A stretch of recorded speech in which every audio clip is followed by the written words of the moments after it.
सबसे पहले बात करेंगे इजराइल हमास युद्ध की, जिसकी तबाही अब दुनिया को डरा रही है। गाजा बारूदी कब्रिस्तान में इस वक्त तब्दील हो चुका है। लेकिन हमास सरेंडर करने को इस वक्त भी तैयार नहीं है, क्योंकि हमास के साथ हर गुजरते दिन एक नया आतंकी संगठन अब जुड़ता चला जा रहा है। लेबनान के हिजबुल्लाह के बाद यमन के हूथी लड़ाकों ने इजराइल पर हमला पूरी तरीके से बोल दिया है। इजराइल पर ड्रोन से मिसाइल दागने वाले हूथी लड़ाके अब अमेरिका से भी सीधे टक्कर ले चुके हैं।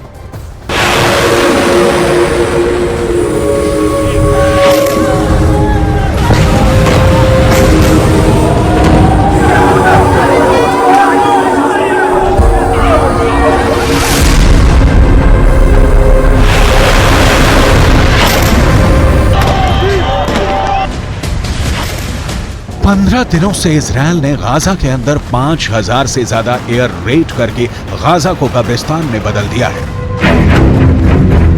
लेकिन अब अचानक कुछ ऐसा हो गया है जिसकी कल्पना नेतन्याहू ने नहीं की थी। इजराइल के सामने सफल शासक माने जाने वाले गोल्ड मान्यार को भी ऐसी अभूतपूर्व परिस्थितियां नहीं झेलनी पड़ी थी।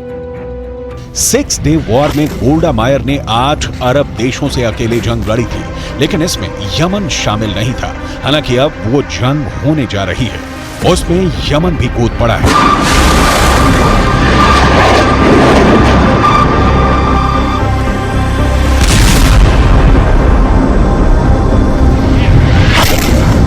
यमन के हूथी विद्रोहियों ने 2 मिसाइलें लॉन्च करके अपनी ताकत दिखा दी है।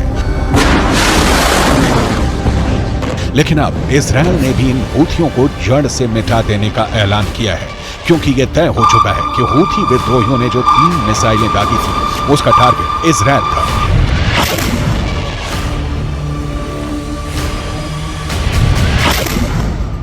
जिसके बाद से इजराइल डिफेंस फोर्सेस ने यमन में हूथी रेबल्स के अड्डों को तबाह करने की सीधी चेतावनी दे डाली है।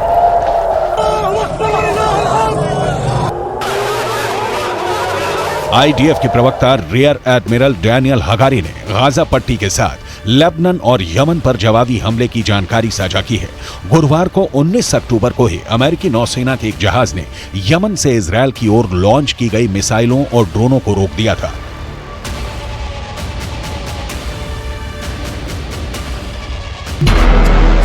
अमेरिका के रक्षा विभाग पेंटागन ने दावा किया था कि हूथी ने इजराइल के खिलाफ ड्रोन भी छोड़े थे।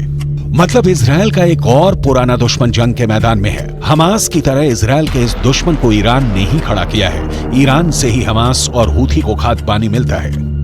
We cannot say for certain what these missiles and drones were targeting, but they were launched from Yemen, heading north along the Red Sea, potentially towards targets in Israel. Our defensive response was one that we would have taken for any similar threat in the region, where we're able to do so against our interest personnel and our partners. Israel पर हमले के साथ ही खाड़ी में मौजूद अमेरिकी सैन्य अड्डों को भी मिसाइल और ड्रोन से दहलाना शुरू कर दिया गया है।